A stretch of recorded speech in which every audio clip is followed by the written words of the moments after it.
আসসালামু আলাইকুম। আজকে একবারে সহজভাবে একটা পাটিসাপটা পিঠা বানাই দেখাবো, কোনো খিরসা করার ঝামেলা ছাড়াই। এখানে আমি একটু খিরসা কিনে আনছি। এই খিরসাটা আমার ছেলের বন্ধু এনে দিয়েছিল ওই থেকে, বগুড়া থেকে দই আর খিরসা আনছিল। ওইখান থেকে একটা খিরসা দিয়ে আমি একটু পাটিসাপটা বানাবো। প্রথমে এক চামিচ, আমি বড় চামিচের এক চামিচ ময়দা নিয়ে নিছি, আর 3 চামিচ চালের গুঁড়া নিয়ে নিছি। আমি বেশি না 7-8টা পিঠা বানাবো, অল্প একটু গুঁড়া নিয়ে নিচ্ছি।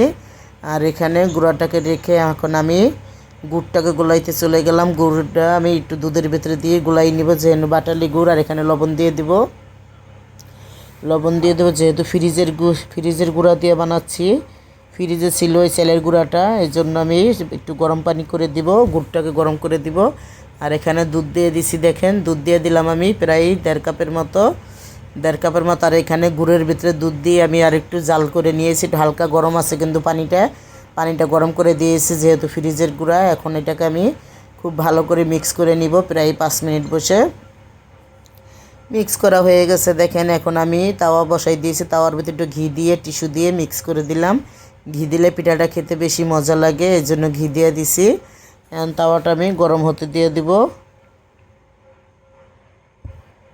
তাওয়াটা এখানে গরম হইতে দিয়ে দিছি, তাওয়াটা দিয়ে তারপর আমি একটু একটা প্রথম পিঠা দিয়ে দেখলাম কীরকম লাগে, কীরকম হয় পিঠাটা, ভালো হয় কি না। এখন আমি আস্তে আস্তে ভেজে নিব পিঠাগুলো। এটা যেহেতু হাত দা দিতে হইতেছে, যেহেতু খিরসাটা একবার অনেক শক্ত। এটা চামিচে উঠাইয়া তারপর আমি হাত দিয়ে লম্বা করে দিয়ে দিচ্ছি। এই যে পিঠাটা আমি বলটে নিছি, মাশাআল্লাহ প্রথম পিঠাটাই আমার খুব সুন্দর হইতেছে। এই জায়গাটা একটু ঘিটা একটু ডলা কম পড়ছে, তাই এই সাইডটা একটু ফেটে গেলেও কোনো সমস্যা নেই, পরেরটা আবার ঠিক হয়ে যাবে। এটা তুলে নিব, তুলে আমি আরও একটা পিঠা দিয়ে দিব। আবার একটু ঘি ব্রাশ করে নিলাম।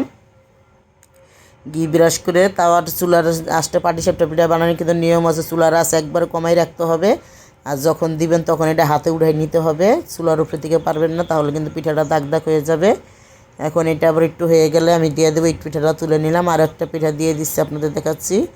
আর একটা পিঠা তুলে নিছি, প্রায় আমি 8টা পিঠার মতো বানাইছি। 8টা পিঠার মতো বানানো হইতেছে দেখেন। এটা এখানে আবার আমি খিরসাটা দিয়ে দিব।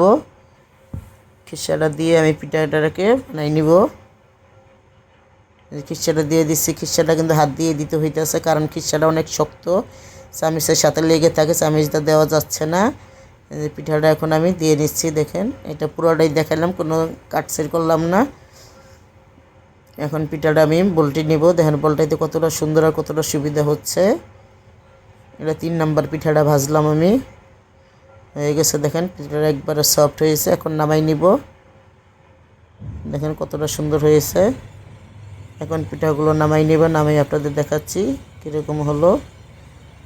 হয়ে গেছে দেখেন, হয়ে গেছে বানানো। এখানে আমার 8টা পিঠা হয়েছে, পুরো আমার সব খিরসা আর হইলো চালের গুঁড়ো আমার আন্দাজ মতো হয়েছে, এই জন্য 8টা পিঠা হয়েছে। কেমন লাগছে বলবেন। আরও পিঠার রেসিপি আমার দেওয়া আছে অনেকগুলো, গত বছর অনেকগুলো পাটিসাপটা পিঠা দেওয়ার রেসিপি দেওয়া আছে। কেমন হইলো বলবেন সবাই। আল্লাহ হাফেজ।